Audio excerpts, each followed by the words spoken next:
So in this study, we're looking at Abraham. این جلسه رو ما میخوایم بپردازیم به وعده های خداوند به ابراهیم. Abraham was an early example of a man of faith. در واقع ابراهیم یکی از چهره‌های در واقع چهره‌هایی هست که ما میتونیم به اون بسنده بکنیم و اون قول‌ها و پیام‌هایی که وعده‌هایی که خداوند به اون داده. And he is still important today for a large number of different reasons. و در واقع اون همچنان بسیار مهم هست بر اساس اون چیزهایی که به اون وعده داده شده تا به امروز. One of them is that he is such a good example. و در واقع یکی از اونها که به عنوان یک مثال خوب هم میتونه محسوب بشه. But the other thing is that he received promises from God which are still important now. در واقع یکی از چیزهایی که حالا در واقع داره این رو میگه که ابراهیم رو خیلی مهم جلوه میکنه، اون وعده هایی هست که خداوند به اون داده و تا به الان هم اینها ادامه داره. So let's look at the time scale. I have a time chart here which starts off with today and goes right back to 4,000 years ago. همونطور که توی نمودار مشاهده میکنید در واقع تولد ابراهیم برمیگرده به 2000 سال قبل از میلاد مسیح. So we are just a little bit more than 2,000 years after the birth of Jesus. و در واقع 2000 سال قبل از میلاد مسیح و تا به امروز که 2000 سال حدوداً در واقع از میلاد مسیح میگذره و تا به امروز ما در مورد ابراهیم و به عنوان یک چهره مهم یاد میکنیم. And Abraham was 2,000 years before Jesus. و همونطور که گفته شد و دیده میشه توی نمودار، ابراهیم 2000 سال قبل از میلاد مسیح به دنیا اومد. So there's as long a time between Jesus and Abraham as there is between us and Jesus. و در واقع مسائل و اتفاقاتی بود که از زمانی که ابراهیم به دنیا اومد تا زمانی که مسیح متولد شد تا به امروز و این زمان بسیار طولانی هست. And Abraham was born in a city called Ur. همونطور که توی این نقشه مشاهده می‌کنید ابراهیم در شهر اور به دنیا اومد. And that's now down in the south of Iraq. که در جنوب عراق امروزی محسوب میشه. And at some time his family decided to go to Canaan, but they ended up stopping at Haran. در واقع ابراهیم به همراه خانواده‌اش تصمیم میگیرن که به سمت کنعان سفر کنن و از این مسیر از هاران فکر میکنم عبور میکنن.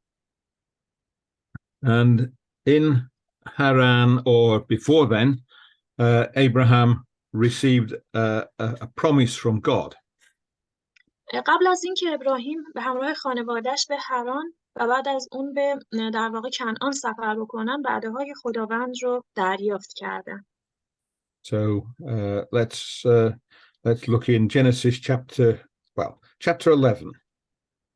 Chapter 11. Yeah. Yes, bro. It is Bobby Yazda for everybody.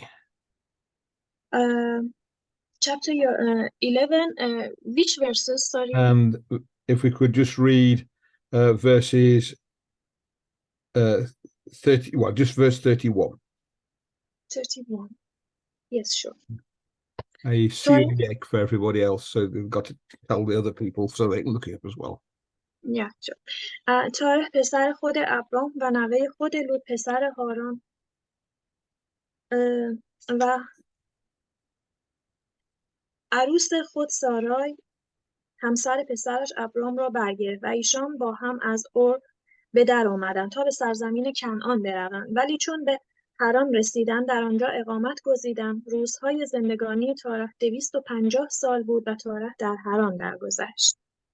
Right, so you've got Abraham's family there. All of them are going together to, well, they stop in Haran where Terah, Abraham's father, dies. در واقع این آیه به ما میگه که ابراهیم به همراه خانواده‌اش و از جمله پدرش که تارح محسوب میشد به سرزمین کنعان مهاجرت کردند و در اونجا پدرش در واقع از دنیا میره و در همونجا به خاک سپرده میشه و در واقع در اون زمان هم تارح حدود 250 سال سن داشت. And at around this time, possibly before Abraham arrived in Haran, God gives him a promise. در واقع همونطور که گفته شد قبل از اینکه اونها به حران مهاجرت بکنن ابراهیم وعده های خداوند رو دریافت کرد. And this is in Genesis chapter 12, verses 1 to 3. Pedesh, Boba, Davosda, Ayeyik, Ta, Si. Yes, sure, brother. خداوند به ابراهیم گفته بود از سرزمین خیش و از نسل خیشان خود و از خانه پدرت بیرون بیا و به سرزمینی که به تو نشان خواهم داد برو. از تو قومی بزرگ پدید خواهم آورد و تو را برکت خواهم داد. نام تو را بزرگ خواهم ساخت و تو برکت خواهی بود. برکت خواهم داد به کسانی که تو را برکت دهند و لعنت خواهم کرد کسی که تو را لعنت کند و همه طوایف زمین به واسطه تو برکت خواهند یافت. آمین. Thank you. So these are promises that God will do good to Abraham.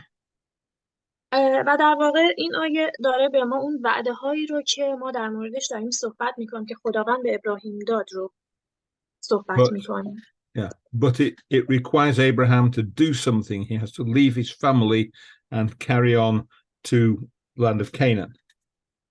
در واقع یکی از چیزهایی که گفته شد به ابراهیم گفته شد این بود که تو به همراه خانواده خودت از سرزمین پدری خودت بیرون بیا و به سرزمینی که ما بهت میگیم که همون کنعان هست برو. And it might be even that Abraham didn't know where he was being told to go. It just says a land I'll show you. و در واقع اونها این کار رو انجام دادن و مهاجرت کردن به اون سرزمین و در اونجا ساکن شدن. But Abraham followed what God said and he traveled to Canaan. و در واقع ابراهیم اون دستوری رو که خداوند در جهت مهاجرت اون به خودش و خانوادهش داد رو انجام داد و راهی سرزمین کنعان شدن. He took with him Lot, he took with him Lot, who was part of the family. و در واقع بخشی از اون سرزمین رو که حالا گفت که شما و قوم تو در اونجا ساکن خواهیم شد. And he took his wife, but they all traveled down to Canaan, which is now Israel and Palestine. و در واقع او نه تنها به همراه خانواده پدر بلکه همسر و در واقع تمام اون قوم و قبیله‌ای که داشتن وارد این سفر شدن. And in the land of Canaan, he moved from one place to another and lived in tents. و در واقع سرزمین کنعان سرزمینی بود که در واقع اونها واردش شدن و در اونجا سکنا گزیدن. But he had received promises from God. و در واقع وعده هایی بود که خداوند اینجا در واقع به ابراهیم داد. The other thing to say about him is that he's already an old man. در واقع ابراهیم یک مرد واقعی بود و در واقع به لحاظ ایمان و اعتقادات. And he has no children. ابراهیم اون زمان در واقع به لحاظ سن زیادی داشت و در واقع جوان محسوب نمیشد. And if you don't read it, but tell everyone, if you look in verse 4 of Genesis 12, you can see that Abraham was 75 years old. و در واقع حدود همسرش 76 سال داشت و خودش در اون زمان 86 سال داشت. Sarah's wife is about 65. She's about 10 years younger than him. بله، همونطور که گفته شد، سارا که همسر اون بود در اون زمان در واقع سنی معادل 76 سال رو داشت. Anyway, the promises that are made to Abraham in this chapter, here's one of them. بله، و در واقع ما در این فصل میخوایم در مورد ابراهیم و اون وعده هایی که خداوند به اون داد رو صحبت کنیم. And it says that Abraham is going to become a great nation. در واقع یکی از وعده هایی که خداوند به اون داد، همونطور که در واقع پیدایش باب 12 هم آورده شده، این هست که گفته شد ما از ابراهیم قوم بزرگی رو به وجود خواهیم آورد. That means that he is going to have at least one child, and then that shall have more children, and so on, until there's a large number of descendants of Abraham.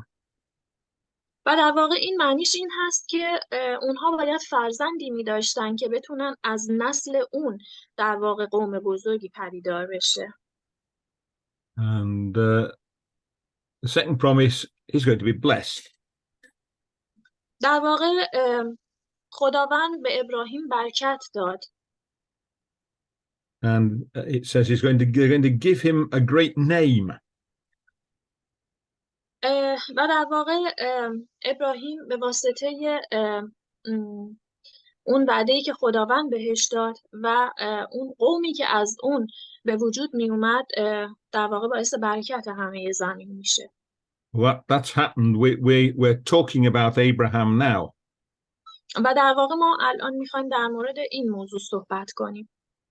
But there are not many people outside Abraham's family that we lived 4,000 years ago that we're still talking about. و در واقع افراد بسیار زیادی بودن که اون زمان در سالهای خیلی قبل در زمان خود ابراهیم در واقع اطراف اون بودن و حالا که عده ایمان آورده بودن و یه عده خارج از اون بودن. Now the promise there carries on. Not only is God going to bless Abraham, he's going to make Abraham into a blessing for other people. و در واقع یکی از چیزهایی که به ابراهیم گفته شد این بود که در واقع به واسطه تو ما به اون سرزمین برکت میدیم و به تمام کسانی که در اون سرزمین قرار دارن. And the promise is that everyone in the world will receive a blessing because of Abraham. و به واسطه ابراهیم تمام افراد جهان شامل این برکت خواهند شد. So it's a important promises. و این یک وعده خیلی مهم هست که به ابراهیم داده شد که شامل همه مردم جهان میشه. It doesn't end there. There are more promises in Genesis chapter 13. و در واقع این موضوع رو ما توی پیدایش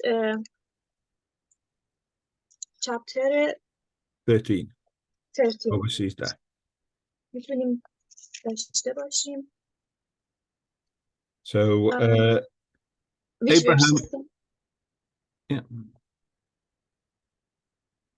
Abraham hasn't fulfilled all of God's requirements.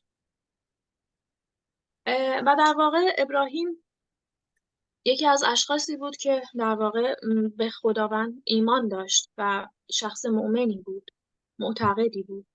Yeah, he'd left most of his family behind, but he still has Lot with him. و در واقع البته حالا یه تعداد از فامیل های اون که اطراف اون بودن اون رو ترک کردن. But in Genesis chapter 13, Abraham finally separates from Lot, and now he has done everything that God asked. و در واقع بخشی از خانواده اون جدا شدن و در واقع اون حالا از اونها خواست، ولی خب این اتفاق افتاد. So if you, as a result, Abraham receives more promises. بر همین اساس خداوند وعده‌های دیگه‌ای رو به ابراهیم داد. So if we could read verses 14 to 17. Yes. Sure, bro. Just give the reference for everybody else. Yeah. اما مردمان سدوم شریر بودند و بسیار به خداوند گناه می‌ورزیدند. پس از آن که لوط از ابرام جدا شد، خداوند به ابرام گفت اکنون تو چشمان خویش را برفراز و از جایی که هستی به سوی شمال و جنوب و شرق و غرب بنگر. Right, so you didn't get all you can get all the way down to verse 17 if you could. زیرا سراسر این سرزمین را که می‌بینی تا ابد به تو و نسل تو خواهیم بخشید. نسل تو را همچون غبار زمین می‌گردانم، چنانکه اگر کسی بتواند غبار زمین را بشمارد، نسل تو را نیز می‌تواند بشمارد. Right, so this is a new set of promises, and he promises the land that Abraham sees. و در واقع همونطور که گفته شد یکی از وعده‌ها این بود که سرزمین کنعان به ابراهیم داده میشه. So it's interesting because this is a promise that's going to be given, the land is going to be given to Abraham and to the people who are Abraham's descendants. و در واقع این سرزمین نه تنها به ابراهیم بلکه نسل اون و تمام ذریه اون داده میشه. Again, this means Abraham is going to have a child even though he's getting to be a very old man. و در واقع همونطور که گفته شد وقتی که از قوم و نسل صحبت میکنیم به این معنی هست که اون باید فرزندی داشته باشه با اینکه اون خب خیلی پیر بود. But the land is going to be given to them forever. و در واقع این چیزی بود که باید اون حتما در آینده اگه میخواد نسلی رو داشته باشه باید فرزندی میداشت. That's an important point, but we'll come back to that later on. و این باز نکته خیلی مهمی هست که ما در واقع داریم در موردش صحبت میکنیم. And the last part of the promise is that Abraham children's children, there'll be so many of them that you can't count them all. و در واقع همونطور که گفته شد توی این وعده ها به ابراهیم گفته شد که از نسل تو در واقع تمام جهان پوشیده میشه و برکت داده میشه. So let's think what happens. خب اجازه بدید که یه نگاهی به در واقع خانواده و نسل ابراهیم بندازیم. So that's Abraham's family. There's Abraham. همونطور که دیده میشه ابراهیم از و همسرش سارا از فرزندان تاره هستند. Yeah, and here we've got Lot. و در واقع لوط هم که یکی از فامیل های اونها یکی از اقوام و بستگان اونها بوده. So Terah dies and Abraham has to leave the others behind. و در واقع لوط از جمله کسایی بود که ابراهیم رو ترک میکنه و به اون پشت میکنه. Anyway, Abraham has a son by a servant girl. در واقع حالا میگذاریم از اون بحث لوط و در واقع ابراهیم با یک خانوم دیگه غیر از سارا ازدواج میکنه و فرزندی به نام اسماعیل رو به دنیا میاره. Yes, that's right. She's called Hajar. That's the mother of Ishmael. در واقع این خانم هاجر نام بود که از کنیزهای سارا بود. But that isn't what God is intending. و در واقع اون یکی از در واقع اون فرزندانی بود که خداوند به اون عطا کرد. So let's go to chapter 17. Sure, bro. And verse 5. Verse 5. Yeah. نام تو از این پس دیگر ابرام خوانده نخواهد شد بلکه نام تو ابراهیم خواهد بود. زیرا که تو را پدر قوم‌های بسیار گردانیده‌ام.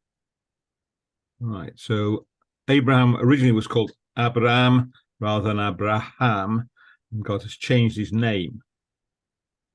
و در واقع همونطور که از این آیه برمیاد، ابراهیم قبل از اون ابرام نامیده میشد و خداوند بود که در این زمان اسم اون رو تغییر داد و به ابراهیم خوانده شد. Yeah. And Ibrahim means father of many people. و در واقع ابراهیم معنی اون به معنی پدر تمام ملت‌ها و تعداد زیادی از مردم محسوب میشه.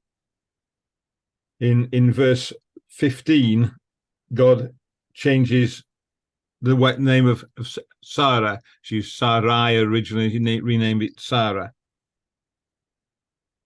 و در واقع همونطور هم که در آیه 17 آورده شده، در واقع خداوند می‌فرماید من او را برکت خواهم داد و نیز پسری از او به تو خواهم بخشید و من او را برکت خواهم داد و از او قوم‌ها به وجود خواهم آورد، پادشاهان و قوم‌ها از او پدیدار خواهند شد. و این در واقع وعده‌ای هست که خداوند به ابراهیم میده و میگه که تو از همسر اول خود یعنی سارا در واقع صاحب فرزندی میشی که میتونیم که به واسطه اون همه جهان رو در واقع برکت میدیم. Problem is that the detail of the language has been lost in 4,000 years. We don't know what the difference in meaning is between Sarai and Sarah. در واقع حالا صحبت‌های زیادی در مورد این کلمه حالا سارا یا ساره میشه که ولی خب در هر صورت یک معنی رو داره. Anyway, the promise carries on. So if we look in Genesis chapter 17 and verses 15 and 16, we've got the promise of a son. Yeah. 15 and 16. در واقع آیه باب 17 پیدایش آیات 14 و 15 میگه که هر فرزند ساری باب 17 ای 15 و 13. Sorry, 16. 16. Yes, sure. و نیز خداوند به ابراهیم فرمود و اما همسرت سارای دیگر نام او را سارای مخوان بلکه نام او را سارا بدان. من او را برکت خواهم داد و پسری از او به تو خواهم بخشید. من او را برکت خواهم داد و از او قوم‌ها به وجود خواهد آورد. پادشاهان قوم‌ها از او پدیدار خواهند آمد. Right. So the promise is that the important descendants of Abraham will be born to Sarah. در واقع چیزی که ما از این آیه برداشت می‌کنیم این هست که خداوند اون وعده‌ای که به ابراهیم داد در رابطه با اینکه ما از تو یک نسلی رو به وجود میاریم که به واسطه تو برکت پیدا میکنن، نسلی هست که از فرزند سارا یا همون اسحاق هست که در واقع به وجود میاد. Yeah. And interestingly in verse 17 it makes Abraham laugh.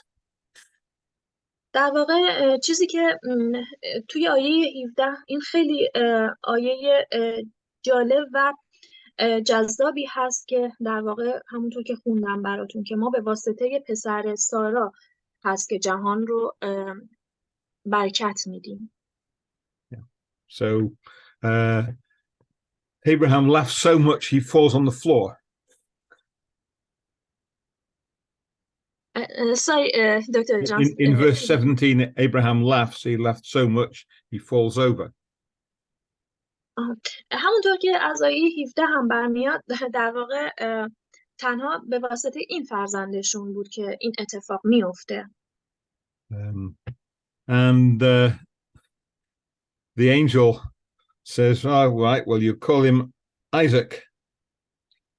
در واقع به واسطه فرشته ها قبل از اینکه این فرزندشون بخواد به دنیا بیاد وعده به دنیا اومدن رو میگیرن و در واقع نام اون هم توسط همون فرشته ها اسحاق نامیده میشه. Right. Yitzhak in Hebrew means he laughed. در واقع اسحاق به زبان عبرانی یعنی اون میخنده. And that's why Isaac has the name he has. و بر همون اساس حتی زمانی که او به دنیا میاد میخنده و بر همین اساس نام اون رو اسحاق که همون یعنی خندیدن هست گذاشته میشه. So Abraham and Sarah do have a son. It's quite a lot later, but they have one and they call him Isaac.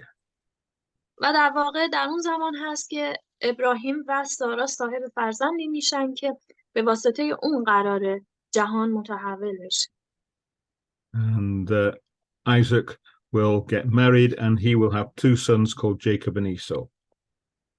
و در واقع اسحاق ازدواج میکنه و با شخصی به نام ربکا و صاحب فرزندانی میشه.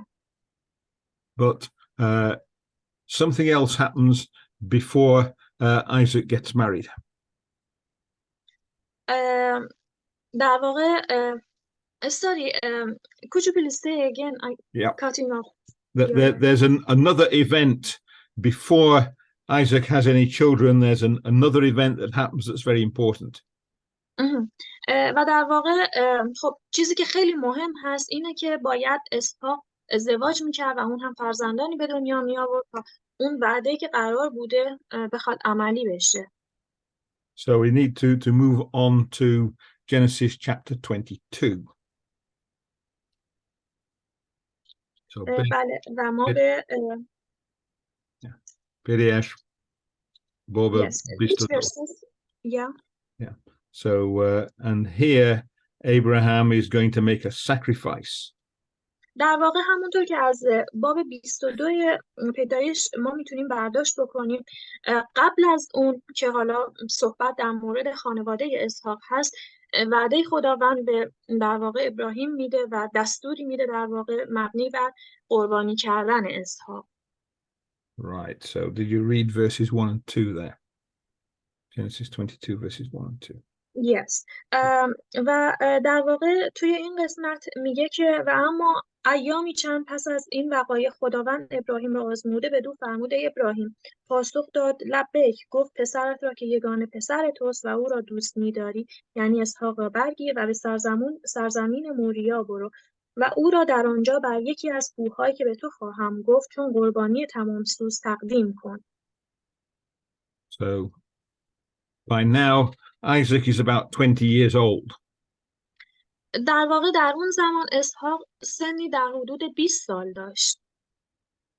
And he is the son that Abraham is going to have many descendants from. در واقع اسحاق اون پسری بود از ابراهیم که قرار بود که در واقع نسل زیادی از اون به وجود بیاد. And now Abraham has been told to kill him. ولی ابراهیم تصمیم گرفت که اون رو بکشه. So they travel to a mountain which is very close to Jerusalem. و در واقع به همین علت در جهت در واقع لبیک گفتن به دستور خداوند او اسحاق رو برمی‌داره و به سمت کوهی میره که خیلی نزدیک بوده بهشون در سرزمینی به اسم موریا. Well, 1,000 years later, Solomon would build a temple on that mountain. و در واقع حالا مقبره ها و حالا اون بارگاه های زیادی هم وجود داشته. And it's now called the Haram es Sharif in Arabic. Sorry, es Sharif? It's holy, yes. It's the holy enclosure they call it. و گفته شده که این شریف نامیده میشه حالا به زبان انگلیسی. So it's a well-known place. It now has the Dome of the Rock on it, the Mosque of Umar, and it did have the Jewish temple on it. در واقع این یه سرزمین خیلی معروفی هست که حالا مسجد عمر و حالا موارد دیگه، اون مقبره های دیگه هم هست توی اون منطقه، But همون منطقه موریا. 4,000 years ago is just a hill, and Abraham goes up there with Isaac, and he ties Isaac up and puts him on the altar. و در واقع همونطور که گفته شد حدود 2000 سال پیش این اتفاق میفته و اون فرزندش رو میبره در اونجا که بخواد این عمل رو انجام بده. Now, by this time, Abraham is about 120 years old. در واقع در اون زمان که ابراهیم میخواست این عمل رو انجام بده حدود 120 سال عمر داشت. And Isaac is about 20. و اسحاق در اون زمان یک جوان 20 ساله بود. So Isaac must have trusted Abraham very much to allow himself to be tied up and put on the altar ready to be killed. در واقع اسحاق که فرزند ابراهیم بود و یکی از اشخاصی بود که خب تربیت شده اون بود، پس به پدر خودش خیلی ایمان داشت و اعتماد داشت و در واقع این اجازه رو داد که در واقع بخواد توسط پدر به قربانگاه برده بشه. Because a young man of 20 would have no trouble escaping from someone who's 120. و در واقع این اتفاق چیزی بود که خب همیشه، یعنی این اتفاق اونجوری نیست که بخواد شدنی باشه در بین آدم‌های عادی، ولی خب می‌بینیم که اونجا این اتفاق شدنی بود. Well, Abraham knew that God had promised that Isaac was going to be the descendant who would carry on God's promises. در واقع در اون لحظه بود که خداوند یک وعده مهمتری رو و یک در واقع دستور خیلی بزرگتر و مهمتری رو در اون لحظه به ابراهیم نازل میکنه. So Abraham would understand that something was going to happen to save Isaac from being killed. و در واقع دستوری که دریافت میکنه این هستش که تو پسرت رو، حالا اون لحظه بود که به قربانگاه برده شده بود، بهش دستور میده که پسرت رو نکش و در واقع اون رو در امنیت قرار بده. So if you could read Genesis chapter 22 verses 9 to 12, please. Yes, sure. و در واقع چون به جایی که خدا به ابراهیم گفته بود رسیدن، او در آنجا مذبحی بنا کرد و هیزم بر آن چید و پسرش اسحاق را بسته او را بر مذبح روی هیزم گذاشت. آنگاه دست دراز کرد و چاقو را گرفت تا پسر خود را ذبح کند. Right, so we carried on there. That Genesis 22 verses 9 to 12. 12. 12, yes. And آنگاه دست دراز کرد و چاقو را گرفت تا پسر خود را ذبح کند، اما فرشته خداوند از آسمان وی را ندا در داد: ابراهیم، ابراهیم. پاسخ داد: لبیک. فرشته گفت: دست بر پسر دراز مکن و کاری با او نداشته باش. اکنون میدانم که از خدا میترسی، زیرا پسرت، آری یگانه پسرت، از من دریغ نداشتی. Right, so Isaac is helpless. Abraham is about to kill him with a knife, and the angel says, stop. بله، و همونطور که متوجه شدیم ابراهیم چاقو رو برمی‌داره که در واقع بر روی بدن یگانه فرزندش فرود بیاره، ولی خداوند اون رو از این کار منع میکنه. And this was just a test for Abraham, and Abraham has shown his trust in God. و در واقع ابراهیم که اعتماد و اعتقاد کامل و کافی به خداوند داشته، در این لحظه نیست اون دستور رو که اجرا میکنه، در این لحظه نیست این دستور رو در واقع مجدد اجرا میکنه. But we have seen something acted out that happens later on.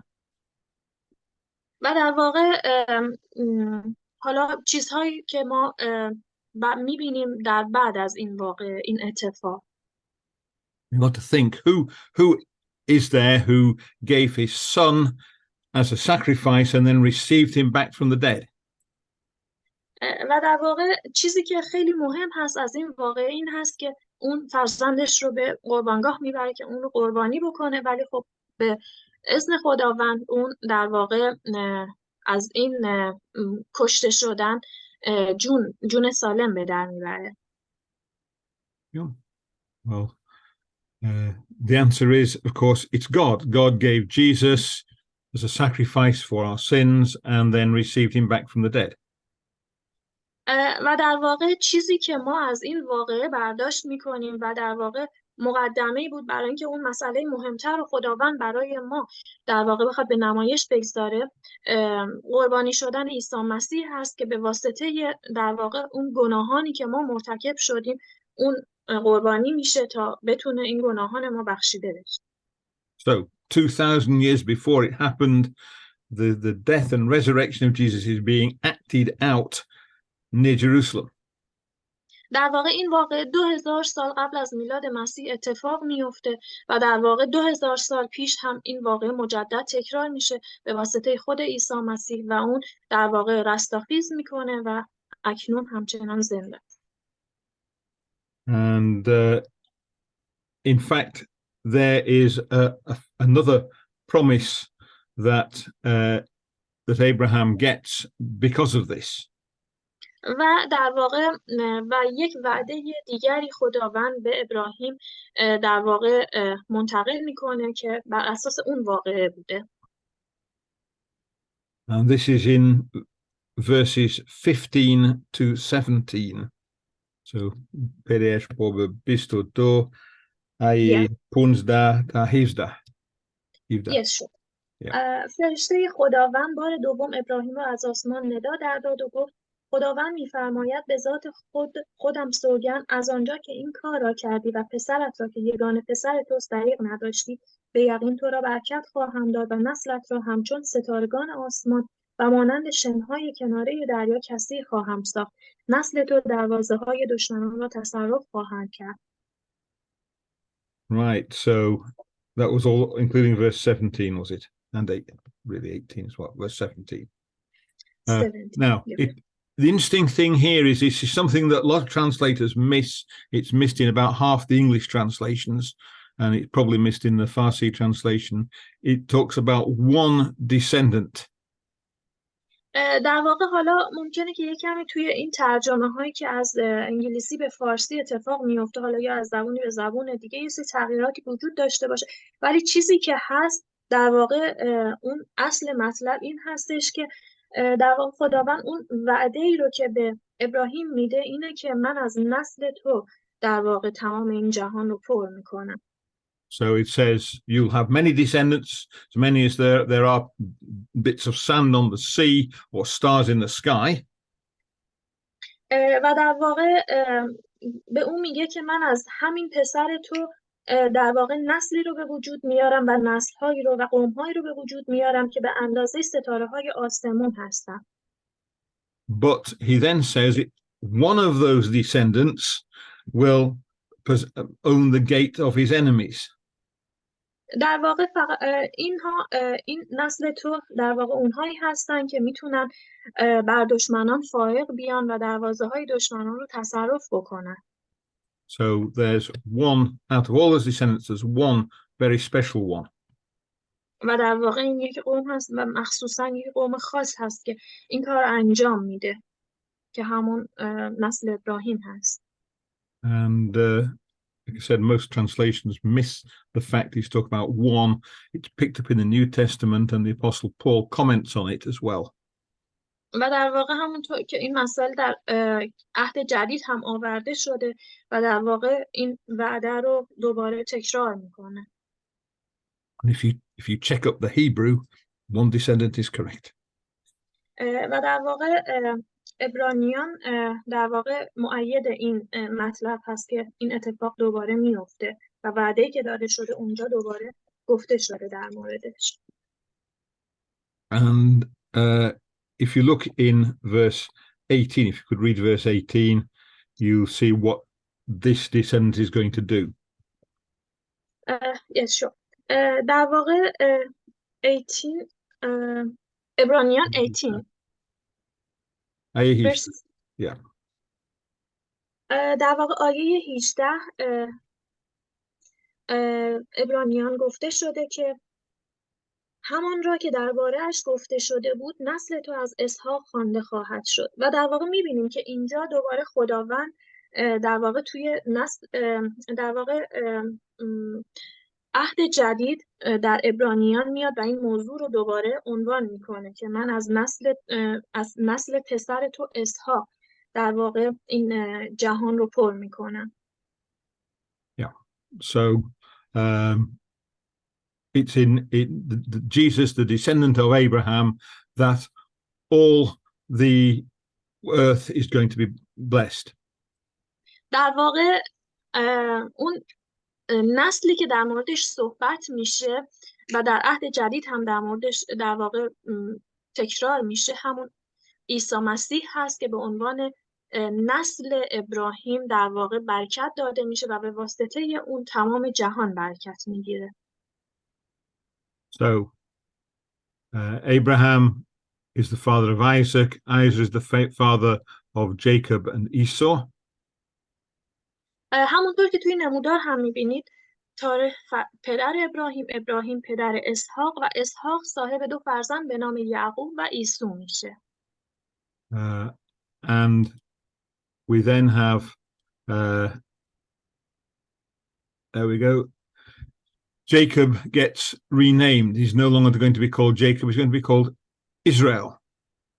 در واقع همونطور که ابراهیم که در واقع جد یعقوب بوده و به واسطه خداوند نام اون از ابرام به ابراهیم تغییر میکنه، یعقوب هم در واقع این مسئله براش پیش میاد و نام اون از یعقوب به اسرائیل تغییر میکنه.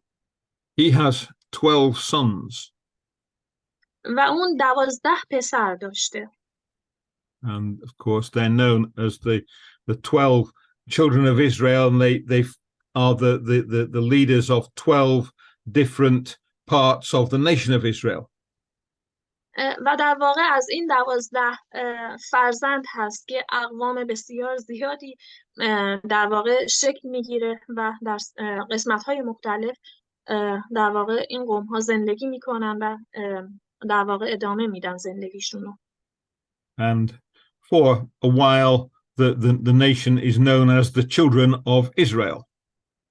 و در واقع اینها همه از نسل اسرائیل هستن یا همون یعقوب.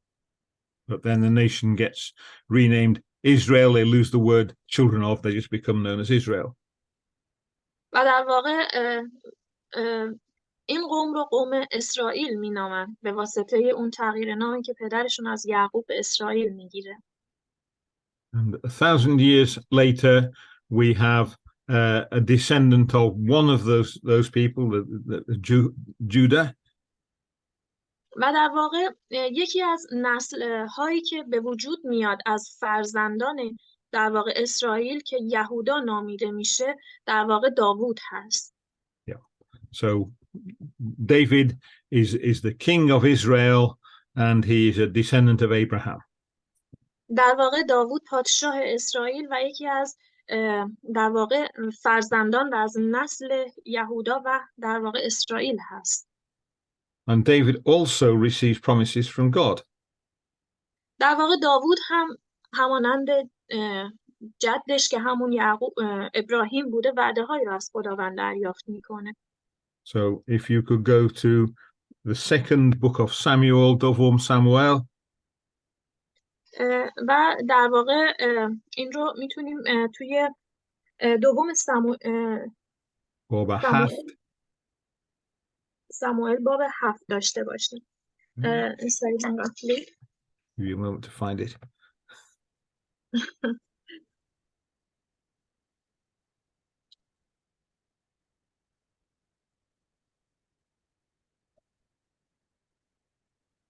دوم ساموئل باب 7.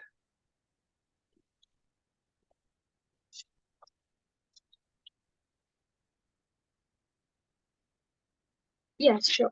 Right. در واقع دوم ساموئل باب 8 باب 7. باب 7 در واقع در رابطه با عهد خداوند با داوود صحبت میکنه که میگه که not all of it, just verses 12 to 15. ای 12 تا 15. 12 to 15 یا در واقع توی فصل 7 آیه 12 گفته میشه که آنگاه که روزهای عمرت به سر آمد و نزد پدران خود بیارامی کسی را که از نسل تو و پاره تن تو می باشد پس از تو بر خواهم افراشت و سلطنتش را استوار خواهم ساخت. اوست که برای نام من خانه‌ای بنا خواهد کرد و من تخت پادشاهی او را تا به ابد استوار خواهم ساخت. من او را پدر خواهم بود و او مرا پسر. Right, so just like Abraham received promise from God, so David received a promise from God. همونطور که گفته شد و ابراهیم وعده‌هایی را از خداوند دریافت می‌کرد، داوود هم که از نسل او بود در واقع وعده‌هایی را از خداوند دریافت می‌کرد. Now David is a king. در واقع داوود که پادشاه بود، پادشاه اسرائیل بود. And the promise is that after he dies, one of his descendants will be a great king of Israel. در واقع وعده که داوود از خداوند دریافت میکنه این هستش که وقتی که تو در واقع روزهای عمرت به سر اومد و در واقع مثل پدران خودت در واقع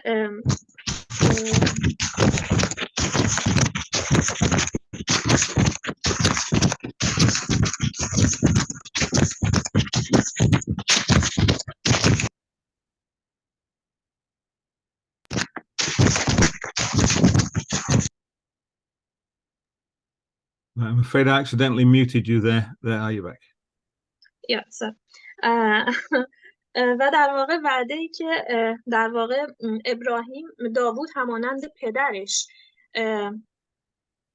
ابراهیم دریافت میکنه این هستش که خداوند به اون میگه که وقتی که تو از دنیا رفتی و همانند پدران خود در واقع جان به جان آفرین تسلیم کردی، من کسی رو از نسل تو که از وجود تو هست در واقع بر روی زمین قرار میدم و پادشاهی رو به اون منتقل میکنم.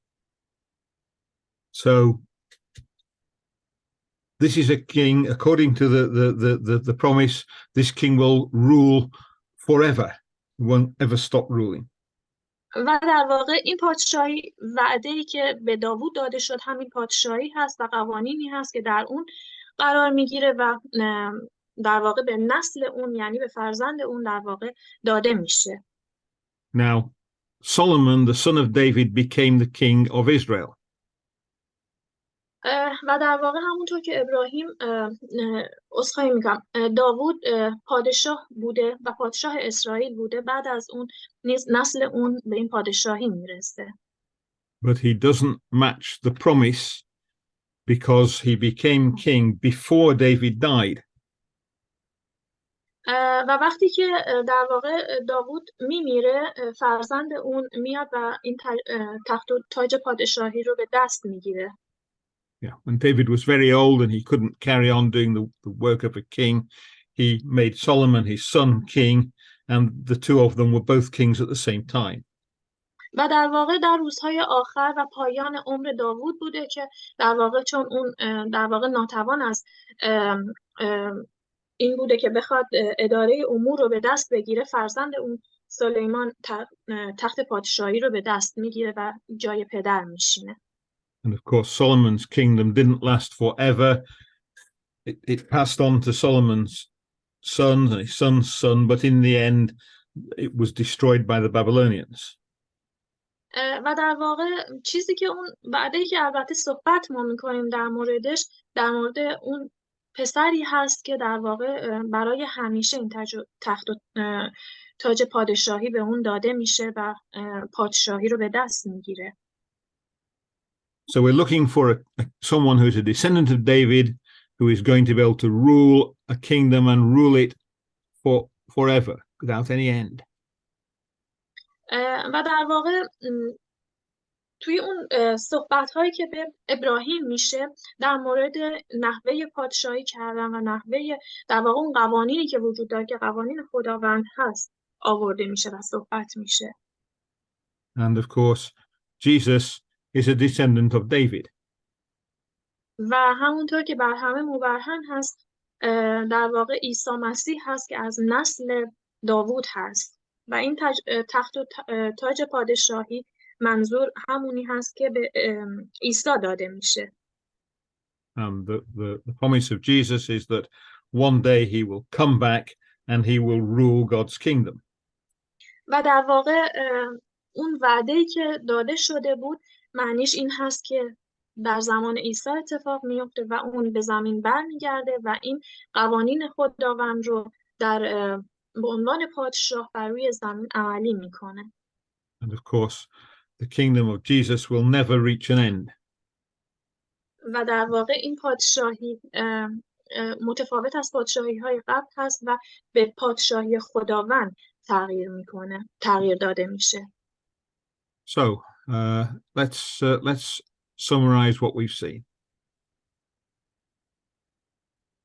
خب اجازه بدید که ما این مطلب رو بررسی کنیم.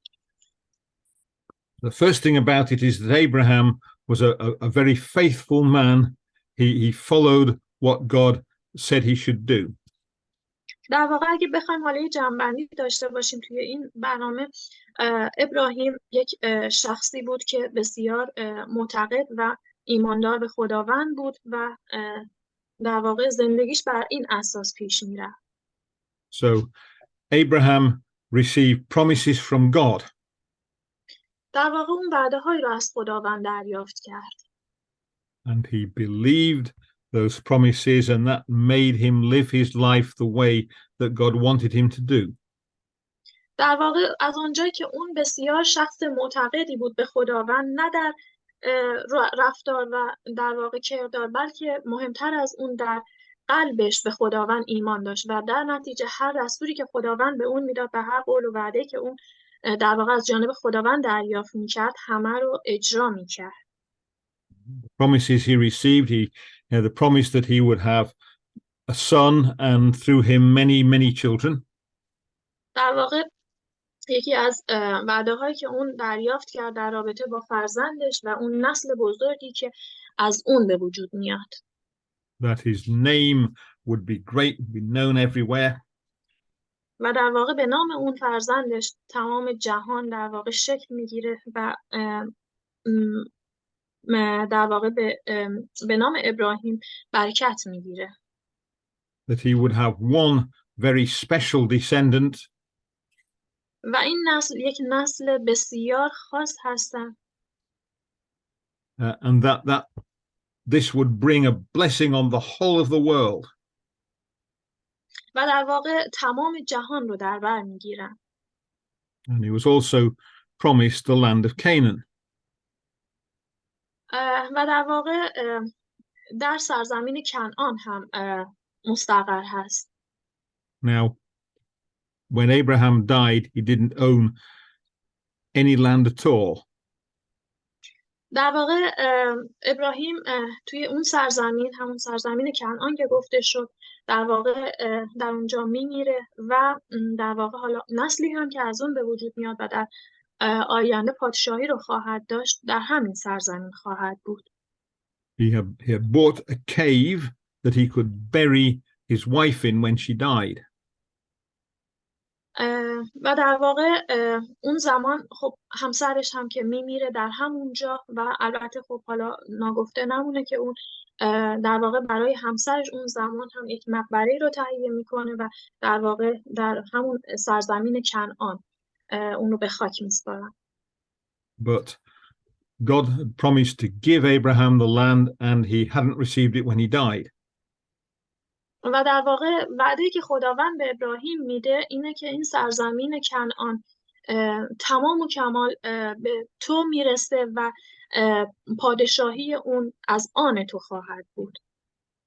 And the only way that Abraham can receive that promise is if God raises him from the dead.